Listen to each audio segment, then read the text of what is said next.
Assalamualaikum warahmatullahi wabarakatuh. Alhamdulillah wasyukurillah wassalatu wassalamu ala Rasulillah Muhammadin ibni Abdillah wa ala alihi wa sahbihi wa man walah. Asyhadu an la ilaha illallah wahdahu la syarikalah wa asyhadu anna Muhammadan abduhu wa rasuluhu la nabiyya ba'dah.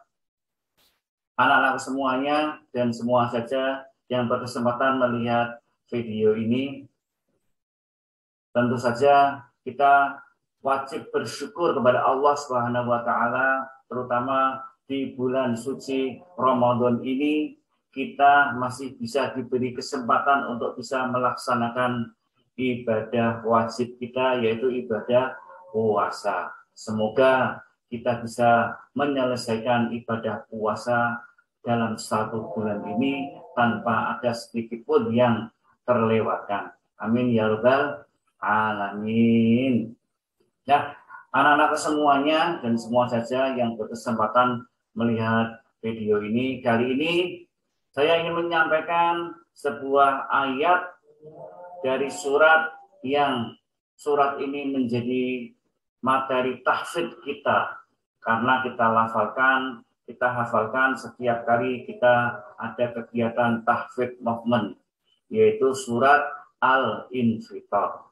Kali ini kita akan membahas surat Al-Infitar ayat yang ke-6, 7, dan ke-8 yang akan menjadi topik pembahasan kita kali ini. Sebelumnya, marilah kita baca bersama-sama, kalian dari tempatnya masing-masing dan mengikuti suara dari saya. Dimulai dari ta'awud ya. A'udzu billahi minasy syaithanir rajim. Bismillahirrahmanirrahim. Ya ayyuhal insanu ma gharraka bi rabbikal karim.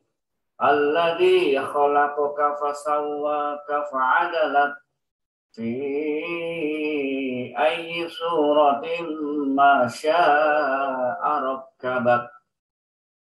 Yang artinya, wahai manusia, apakah yang menjadikan kamu durhaka kepada Tuhanmu yang maha mulia, yaitu Tuhan yang telah menciptakan kamu dan dalam kesempurnaan dan keserasian dalam bentuk sebagaimana yang Allah kehendaki.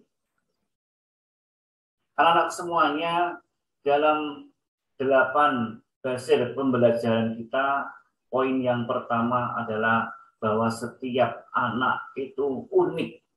Ya, setiap anak itu unik. Ini artinya apa?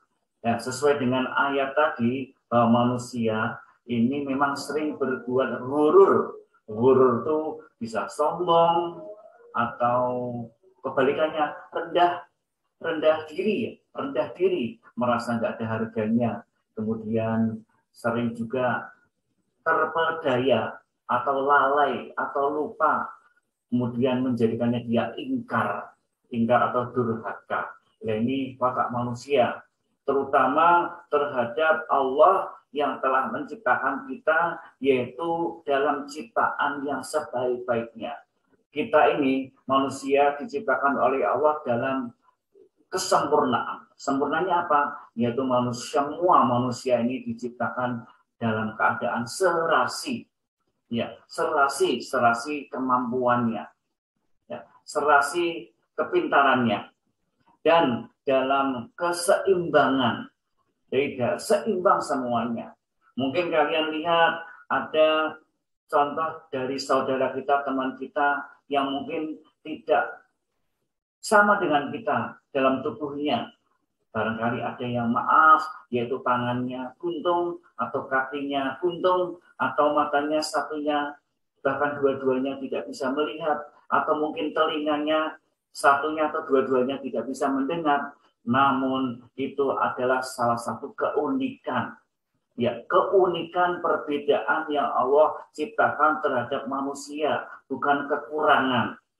Ya, bisa jadi Orang yang tidak bisa melihat dengan matanya itu lebih tajam penglihatannya dengan penglihatan di hatinya, mengalahkan kita yang bisa melihat dengan mata kita ini. Bisa jadi orang yang telinganya tidak bisa mendengar apa-apa, lebih hebat dibanding kita yang telinganya bisa mendengar setiap saat. Demikian juga tubuh kita yang sempurna ini, yang ada dua ini, lengkap dengan kanan yang kiri, ya bisa jadi lebih lemah dibandingkan anak yang mungkin tidak memiliki kesempurnaan dalam anggota tubuhnya. Nah, itu semuanya adalah keunikan. Keunikan. Allah menciptakan manusia dalam keadaan yang berbeda-beda. Ya, berbeda-beda sekali lagi. Tapi perbedaan itu merupakan kelengkapan kesempurnaan manusia. Ya, karena Allah berharap manusia ini dengan sesama manusia yang lain saling melengkapi, saling membutuhkan, saling tolong-menolong. Karena manusia satu diberikan keterbatasan terhadap kemampuan-kemampuan. Bisa jadi kemampuan kita ya itu dibutuhkan oleh orang lain. Atau orang lain memiliki kemampuan yang kita tidak punya. Nah, kita membutuhkan mereka. Contoh, ilmu bertani, ya ilmu bertani hanya dimiliki oleh petani. Tapi Pak Petani ini mungkin tidak memiliki ilmu kesehatan atau kalah dengan Pak Dokter. Nah, Pak Dokter membutuhkan petani untuk menghasilkan padi. Pak Tani pun membutuhkan dokter ketika dia sakit. Ya, jadi itulah perbedaan keunikan-keunikan yang Allah berikan kepada manusia. Nah, anak-anak belajar ini adalah untuk mencari keunikan anak-anak, kelebihan anak-anak, kemampuan anak-anak itu di bidang apa. Ya, sehingga di Budi Mulia Dua Pandiansari yang diajarkan adalah yaitu memaksimalkan kemampuan kalian. Dan kita harus tahu kemampuan apa sih yang harus kita perkuat. Karena sekali lagi Allah itu memberikan keunikan kepada manusia. Tidak diberikannya kemampuan secara menyeluruh terhadap diri kita. Ya, jadi kita tidak boleh sombong. Maka nggak boleh hurur. Salah satu tanda hurur tadi adalah sombong ya. Sombongnya adalah kita merasa hebat. Ya, kita bisa merasa menguasai segala hal, padahal banyak keterbatasan yang kita miliki. Sehingga kita tidak boleh hurur. Salah satu bentuk hurur adalah sombong, meremehkan orang lain. Sehingga di BMD ada juga pilar yang harus dilaksanakan, yaitu respect. Ya, respect, menghormati, menghargai siapa saja. Karena tidak ada manusia di dunia ini yang oleh Allah diberikan kesempurnaan dalam segala hal. Kemampuannya meliputi segala hal. Tidak.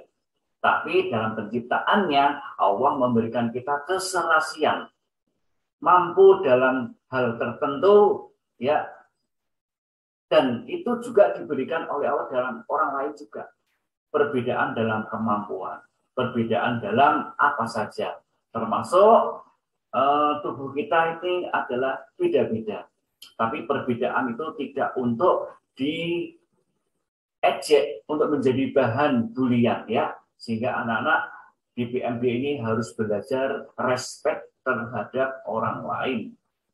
Sikap respect adalah sikap yang dianjurkan atau sikap baik yang dituntutkan oleh Allah. Jangan sampai kita ini menjadi manusia-manusia yang ghurur, terlalaikan, ya, sombong, congkak, ya, termasuk yang rendah diri juga nggak boleh. Nah, tanda salah satu syukur kita pada Allah adalah yaitu dengan kita percaya diri, sehingga selalu Pak Sultan memberikan semangat dalam tepuk ya. Anak-anak PMB itu harus berbudi luhur ya berbudi luhur, berperilaku yang baik, tidak membuli temannya, tidak meremehkan temannya, dan berilmu. Lah, salah satu kekurangan ilmu itu membuat kita ini sombong, membuat kita ini memiliki kepribadian yang tidak baik. Sehingga mengapa harus berilmu? Ya, karena ilmu itu adalah akan mengantarkan kepada kita memiliki kepribadian yang baik, budi pekerti yang baik. Kemudian juga harus kreatif dan percaya diri, ya, percaya diri, kemudian diakhiri dengan semangat dalam belajar.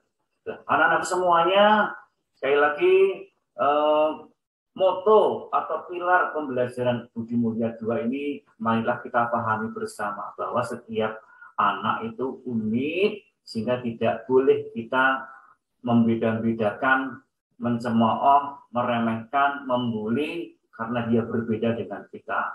Tapi yang kita bangun adalah respect, yaitu menghargai, menghormati, ya, tetap berkawan, tetap bekerja sama, dan semuanya yang baik-baik kita lakukan bersama.